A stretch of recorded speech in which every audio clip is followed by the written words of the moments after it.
Vianne, your life is a miracle. Tell us briefly about the virus you contracted. Take us back to that day. Hey, well, it was May in 1999, believe it or not. That was a long time ago.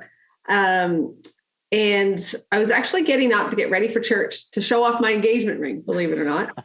And when I thought I was going to be going one way, I actually ended up in the hospital um, fighting for my life.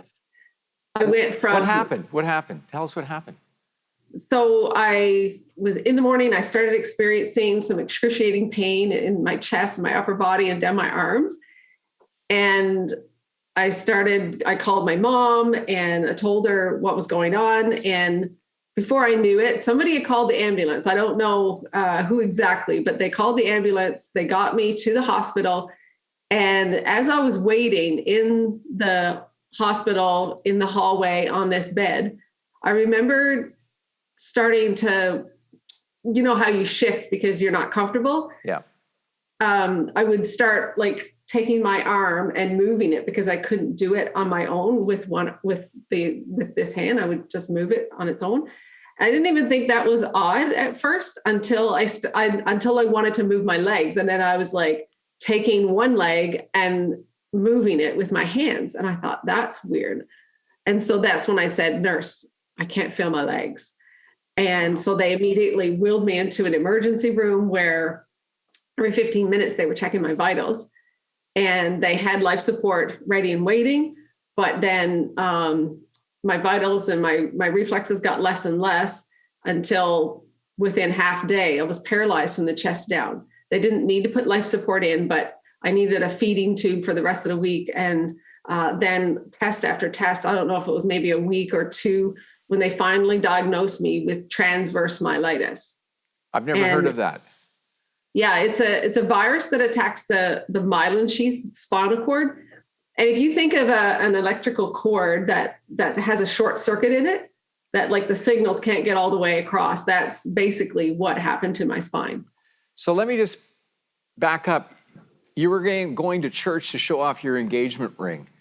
Yes. And having 5 daughters, I understand the importance of showing off the ring and just the trauma. You're riding the roller coaster, you're at the top of the world, and now you're plummeted to the bottom. What was going through your mind when all that was happening? Were you panicking? Tell me about that. It's interesting because looking back, I think, well, first of all, I don't think you really realize in the moment when it's happening truly how traumatizing it is. Well, I had a full-time job. I just bought a new car, and it's Sunday. Do I call in sick? Am I going to make it to work on Monday? You know, like it was scary. I didn't know what was going on, but I didn't realize the seriousness of what was actually happening, even though I was losing feeling and movement. I just felt like it was going to be something that would go away, and like the doctor's going to fix me, and I have faith, right? So God's going to take care of it. He's got it. You've pushed through this. I mean, you're now living with the reality that you're in now. You got married. I'm sure you were worried that was all going to fall apart. Would my husband still love me, or fiance at that point? But one of the things that has sustained you as well is your sense of humor. And we've already been trading jabs already this morning. And tell us about your Christmas specials. I want to hear about that. Oh, I love being creative with the way that we can get the Christmas message across and make it accessible, if you will. But my Christmas special is simply, I'm doing a 12 days before Christmas, giving gift ideas that I think that will be life-giving, and people can give at Christmas long into the new year. And I'll give you one that I've already done. Okay. And it's a toothpick. And it's a reminder to pick out the good in others with the scripture of Matthew 7 and verse 1. Do not judge others, and you will not be judged. So just remember to pick out the good in others. Okay, that's very cool. I need those gift suggestions. It's going to help me.